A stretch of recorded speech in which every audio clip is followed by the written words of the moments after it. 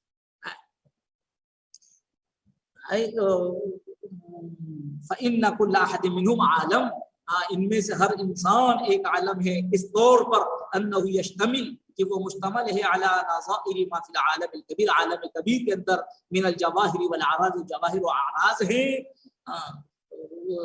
یعنی جوہر اور اعراض کی کبیر کی یہ چیزیں ہیں، ان کا کے نظائر، ان کی مثالیں انسان کے اندر موجود ہیں، وہ اس پر مشتمل ہے. یعلم به الصانع ما یعلم بما ابدعه کما یعلم بما ابدعه، اور اس کے ذریعے سے صانع کو یعنی اللہ کو پہچانا جا سکتا ہے جیسے کہ پہچان لیا جائے ان چیزوں کے ذریعے سے بما ابدعه فی العالم، جو اس نے اس عالم کے اندر رکھی ہیں.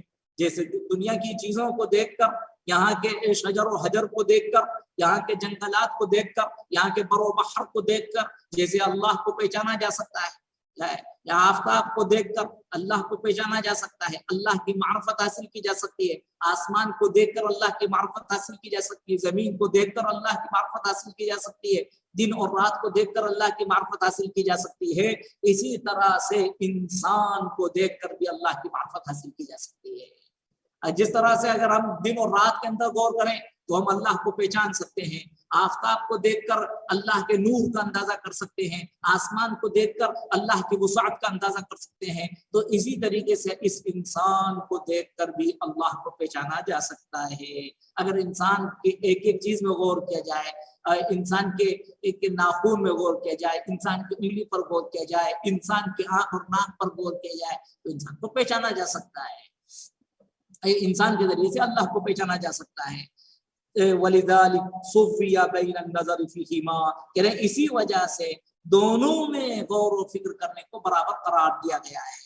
وَفِي أَنفُسِكُمْ أَفَلَا تُبْصِرُونَ، جیسے کہا گیا سورہ ذاریات میں وَفِي الْأَرْضِ آيَاتٌ لِلْمُوقِنِينَ، وَفِي الْأَرْضِ آیات للموقنین وفی انفسکم، اور ایمان لانے والوں کے لیے، یقین کرنے والوں کے لیے زمین کے اندر اللہ کی نشانیاں ہیں. وفی انفسکم، اور تمہارے وجود کے اندر بھی اللہ کی نشانیاں ہیں. تو معلوم ہے زمین کی نشانیوں کو، عالم کی نشانیوں کو، اور اسی طریقے سے انسان کے اندر جو نشانیاں ہیں ان کو برابر قرار دیا. اس میں غور کرو یا اس میں غور کرو، افلا تبصرون. وقرئ رب العالمین بالنصب، اور رب العالمین کو رب العالمین بھی پڑھا گیا ہے نصب کے ذریعے سے. اب یہ جو نصب ہوگا اس نصب کی تعویل کیا کی جائے گی؟ اس کی تعویل جو ہوگی علی المدح اب النداء، مدح کے طور پر، یعنی امدح رب العالمین یا رب العالمین، اور بالفعل الذی دل علی الحمد، یا اس فعل کو محذوف سمجھ کر جو اس کو پر حمد دلالت کرتا ہے، احمد رب العالمین. وہ ہے کہ تین توجہ ہو گئی. رب العالمین کو پڑھنے کے لیے وہ مدح کا لفظ بھی ہو سکتا ہے، اور اس کے بعد ندا بھی ہو سکتی ہے، اور فعل بھی ہو سکتا ہے. وفیہ دلیل علی ان الممکنات کما هي مفتقرة الى المحدث حال حدوثها فهي مفتقرة الى المبقي حال بقائها. اور اسی کے ساتھ وفیہ